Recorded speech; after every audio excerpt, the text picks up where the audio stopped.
Welcome to part 2 of Getting the Most from Your Meter, where we're going to consider conductivity and salinity. Conductivity, simply stated, is the ability of a water to pass electrical flow, and this ability is directly related to the concentration of ions in the water. So if we want to measure the salt content of the water, we could be thinking about the number of sodium ions, +1, and chloride ions, -1, that come from salt. The more ions in the water, the higher the salinity, the greater the conductivity. Now these conductive ions come from things like dissolved salt, sodium chloride, or inorganic materials such as alkalis, chlorides, sulfides, and carbonate compounds. So let's think a little bit about how the meter works.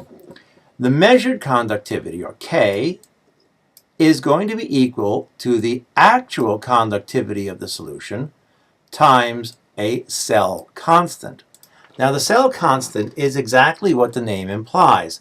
It is a constant that depends on the construction of your cell or the construction of your salinity or conductivity probe. The cell constant is the distance between the electrodes divided by the effective surface area of the electrodes. The shorter the distance and the greater the surface area, obviously the greater the ability of the meter or the electrodes to measure conductivity.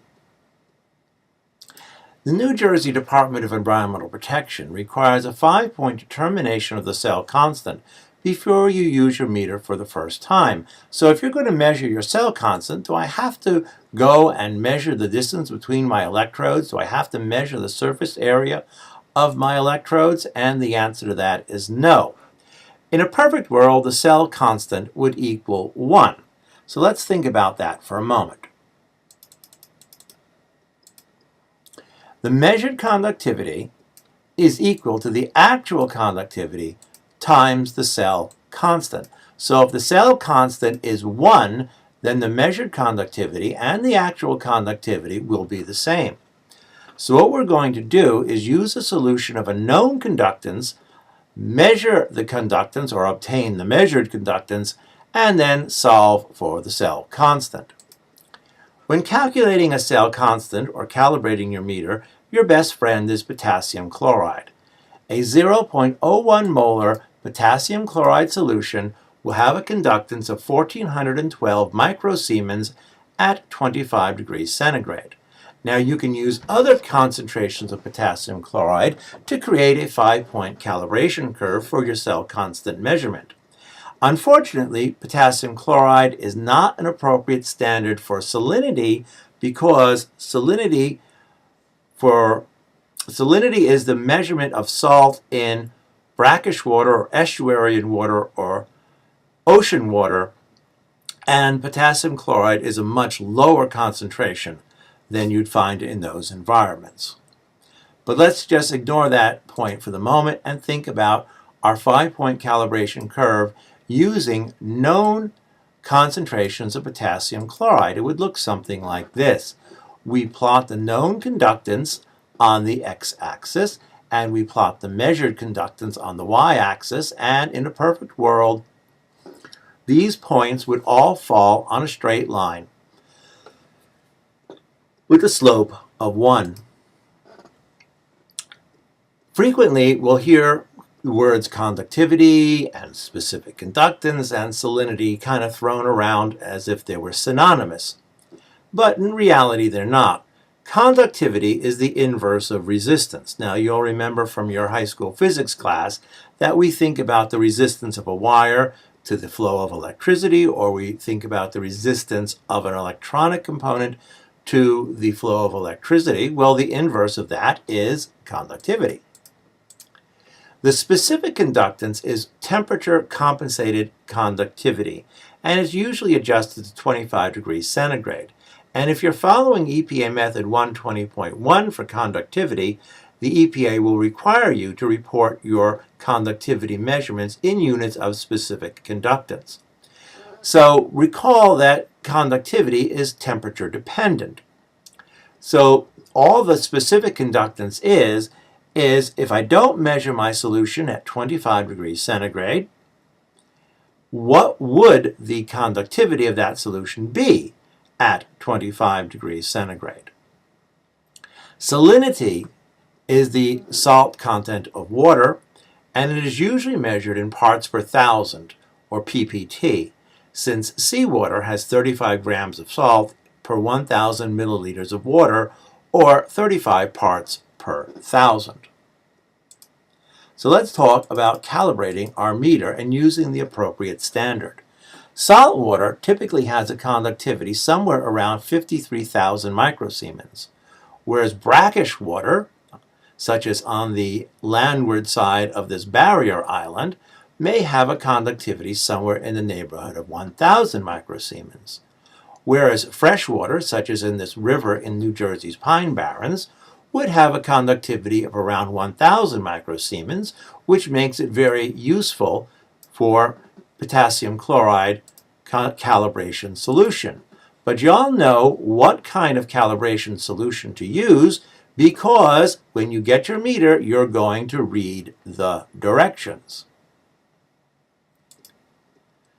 Now, conductivity and salinity are both very dependent on temperature. So no matter what environment you're working in, knowing your water temperature is critical. Remember, your salinity or conductivity probe usually has a built-in thermometer or temperature sensor. The New Jersey Department of Environmental Protection requires that this thermocouple or temperature probe be calibrated against a certified thermometer every quarter or once every 3 months. And even if you're not working in a certified laboratory or working where you must share your results with a state agency, it's always a good idea to make sure your temperature probe is properly calibrated. And this is because the warmer the water temperature, the faster the ions can move and the higher the conductivity. So now let's talk about how we're actually going to calibrate our meter.